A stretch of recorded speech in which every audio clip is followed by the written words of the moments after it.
Good day, everybody. I'm so excited today. I have just had my first Toko Tuesday, so I've declared that I am going to carry this knife, the Pickled Steel Toko, every Tuesday.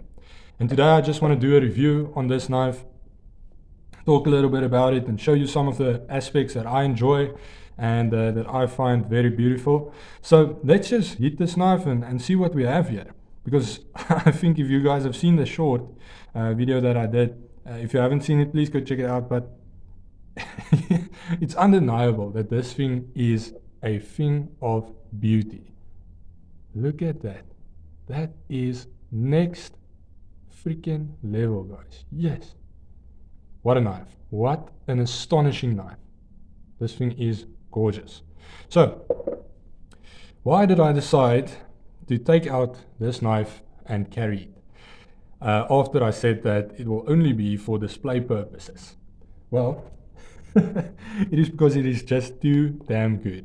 It is beautiful, it is practical, it is a work of art, it is still a manly knife, it is just awesome. It is just awesome. And you know, I want to show people this knife. It can't be kept for just me, you know. It can't just stick with me at home. I need to take this thing around. I need to carry it with me. I need to take it out when I'm feeling sad, and simply remember my favorite things. And then the Toko will make me not feel so bad. So, would I carry this thing around in my pocket? No, never.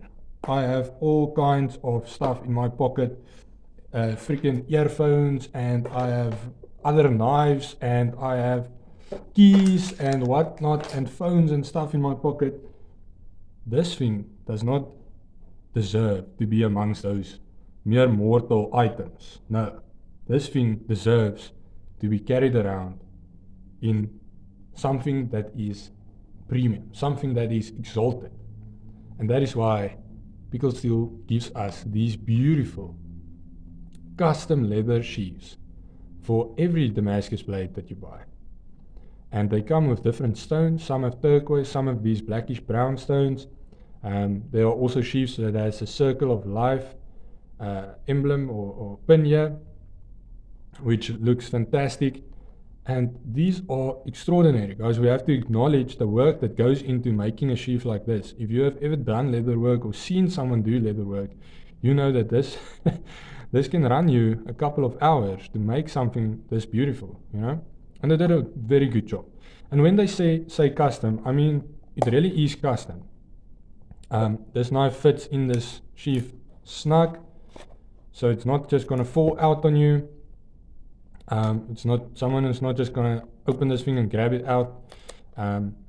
Yeah, it's very nice. It's not gonna shake around or anything like that while you're walking. It sits perfectly.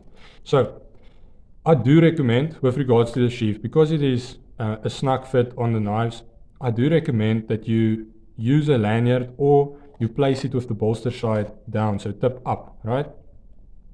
Because otherwise you might end up struggling a little bit just to take this knife out while it is on your hips, okay, or on your belt. So don't know where you guys carry your knives. I carry it on my hip. So yeah, it might just be, it's not so much with this one, maybe more with the Divine, but it can be a snug fit, and then you will end up kind of having to wiggle it around. So I recommend that you place it bolster side down. Use your the back of the knife to pull it out easily, because there's space for your fingers to actually grip it, or use your lanyard to take it out quickly when you need to. Okay, awesome leather sheath, and that's just a practical tip that I wanted to share with you guys after carrying this knife around and playing with it a lot. Yeah, so yes, I mean, I am at a loss for words when it comes to this thing, and I'm not one of those guys who, you know, who really get emotional at material things or anything like that, or, you know, lose my words when I see something that I like. But flip it, man, this is just of a different class. Come on, let's talk about this thing. So in length, we have a 19.5 centimeter knife, so 195 millimeters, so almost 20 centimeters.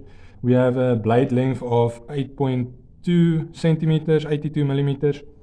We have a blade thickness of 2.5 millimeters. So it's not the thickest stock in the world. It's nothing like the Halo. The Halo is probably 1.5 more. Nah, I don't know. But the Halo is a little bit thicker than this one. But it's not a thin stock. It's not a weak stock at all. It's just not the thickest stock. Okay, and I'm very fine with that. Because this is not a beater knife, guys. Let's be honest. This is definitely not your beater knife. This is your function and event knife. This is your, I'm fancy, I'm rough, I'm manly, but I have class. You know, that's what this knife says about you. So a blade width, it is 24 millimeters, so about 2.5 centimeters. Handle thickness is about 1.5 centimeters. It's actually 13 millimeters, but I think, yeah, so 1.5 centimeters. Then let's talk about the weight on this guy. Okay, now, obviously, you know, this is a solid knife. You are paying 1,900 Rand for this knife. It does come with a 300 Rand leather sheath, so take that into account that this thing is actually worth 1,600 Rand. That is if you're not buying it on auction. If you are buying it on auction, it might be less, it might be more, you know. But if you're buying it on the website, for the whole package, you are paying 1,895, so 1,900 Rand for this thing of beauty. Now, this blade is in 9CR, 67 layers of 9CR Damascus. We have Rosewood in there, we have a Damascus bolster. So really, you know, you're getting your money's worth. You definitely are. You're not going to find something like this for under 2,000 at any other company. That I can almost promise you. Okay, so yeah, so let's just talk about the blade and then walk through this knife. So we have a sheep's foot, but it's more of a modified sheep's foot. Don't know if you guys can see there. It has kind of a modified into a tanto shape, a very slight tanto shape, but it does give you that extra, just slightly extra tip there. Okay, very, very cool. I like these cutouts here at the top, at the stock. So they are not just for beauty, they are actually practical, because when you use this very functional finger choil right here, which, you know, I can fit my finger in there, I can fit my finger in there and not get cut up on that little corner there. You can actually rest your thumb in this little cutout piece if you are going to carve something with this knife. Me personally, I will probably rather die. But there are guys out there who has a massive budget and they just want to use whatever, you know, is in their pocket. I will probably cut stuff with this knife, but I'm not gonna make this my beater knife. You know, when there's something that's gonna scratch this thing, I won't use it. Okay, because it's not in my budget to buy another one. So yeah, guys, beautiful blade shape. We have a reverse tanto here, and same as with the Halo, you do see that sort of a pyramid style effect here at the tip, so that will reinforce the tip to some extent. So you do have some reinforcement. They did think about that. You also have a extremely awesome thumb hole here. So this knife can be used with the flipper tab if you are a gentleman. It comes out flying, which is something we will speak about next, but you also have the thumb hole, and that works fantastically.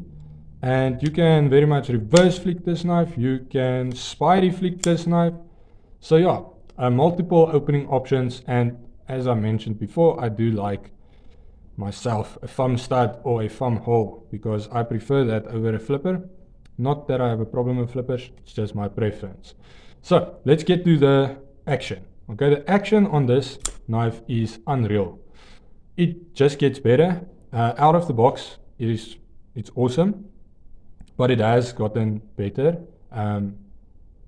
even better, you know. So yeah, guys, I mean, keep in mind that it's running on ball bearings, and it is layered Damascus, 67 layers of Damascus on this blade, and it's Damascus all the way through, right? So it's not, the ball bearings aren't running on a smooth surface like with HCR or D2 or whatever, you know, 14C28N, as with the other knives that they sell. But they have fine-tuned this knife in such a way that it doesn't affect the action. And if you speak, you know, if you keep physics in mind, then different layers, different levels are going to add to a resistance against those ball bearings and work against the action to some regard. So it's very impressive what they have achieved with this knife. And you can feel, when you drop shot this knife, you can feel there, sorry, just want to show you guys, you can feel there that it does run over the Damascus layers. It does, you can feel the layers running over those layers. Huh? So that is happening. That's something that's happening. And for them to achieve an action with that resistance, with, physically speaking, stuff working against the action in that regard, it's impressive. It really is impressive. Let's talk about the bolster. The bolster is also in Damascus. It has these beautiful cutouts here. And as I mentioned before, guys, like this thing to me, it kind of gives that ancient, prehistoric sort of look. That like an ancient, like a dinosaur creature, that sort of thing, you know? Like an ancient prehistoric creature looking at you. That is, I love the cutout. It's a trapezium-shaped cutout, which is something a little bit different than your everyday, what you see every day. So yeah, very nice. A very angry-looking knife, I must say. Very angry-looking knife, but beautiful, beautiful. And this is something that you can look at for hours and see new details. And this, I'm not that guy, but this knife really comes alive when you look at it, you know. And I see new things, and I can picture what the designer thought when they designed this knife, you know. With that theme of prehistoric, they also have this cutout here, which adds, everything is beautiful, but it also adds practical value. So they have this cutout here in the handle, which kind of looks like mountains. So it just adds to that sort of a prehistoric, primal theme that they have going on here. Just, it's exceptional, guys. It really is. They have these cutouts here in the Damascus bolster, and you can see the pattern running within those cutouts. Are they beautiful? Hell yeah. Do they add a different aspect of beauty to this knife? For sure it does, but it's still practical, but because it does offer you grip when you cut with this knife. So that's awesome. That really is awesome. I love it. I love how it sort of, in my mind, it just once again adds to that prehistoric creature, like scratches or something like that, you know, like that creature made a scratch there. So yeah, it's just so cool, guys. Really, really cool. And then we have the beautiful rosewood here at the back, rosewood scales, and with my little bit of a darker leather lanyard that I'm going to put on this knife, it is going to look fantastic. I enjoy this lanyard, I really do, but I want a darker one, so I will give myself one of those on this knife. So it's going to look more like this. So that sort of a, I'm not going to use that bead, but that sort of a color. I think it's gonna work well with this knife.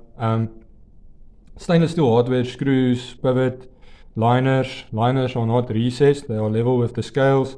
Not skeletonized liners, but you don't really feel that with regards to the weight. You know, the weight is 104 grams, so about 100 grams. So it's a solid knife. It's definitely a solid knife, and it's not something you're going to carry in your pocket, so you're not going to be so aware of it. You know, when it sits on the belt, you won't feel it. You know, it's not really going to add to the weight of your everyday life. I mean, maybe just skip breakfast and then you're already I'm just joking, but yeah, stainless steel backspacers, beautiful backspacers, and I love the shape of the handle. It is very ergonomic, really comfortable knife. The handle fits my hand very well. As you guys can see, my pinky isn't hanging on the edge. It is sitting perfectly. Let's just compare it with, let's say, a Honey Badger Large. So that's what I have here right now. There's the Honey Badger Large. So you can see that here at the blade, at the tip, the handles is about the same size in length, okay? Not in width, but in length. We have about a 0.5 centimeter difference with regards to the blade. So yeah, you do have a fairly big cutout there with the finger choil, so maybe you're getting about the same with regards to the cutting edge, but I think that the Honey Badger maybe has a little bit more cutting edge than the Toko. But that's just a size comparison for you guys. So let's check the centering. The centering is, as you guys can see there, it is absolutely perfect, which just adds to the already astonishing piece of hardware we have here. So cool. That's it, guys. That is the Pickled Steel Toko. I hope you guys enjoyed this video. There are a lot more coming. I'm still going to do the Divine. I'm going to do the Raptor. They are both in the Damascus lineup. I'm going to do the Kaya. It's also a Damascus, a knife from Pickled Steel. I will be talking about the Nebula. I have that one coming. And I will also be talking about the Ghost and the Akal, which is surprisingly great knives. So yes, guys, please have a good day. And yeah, see you guys next time.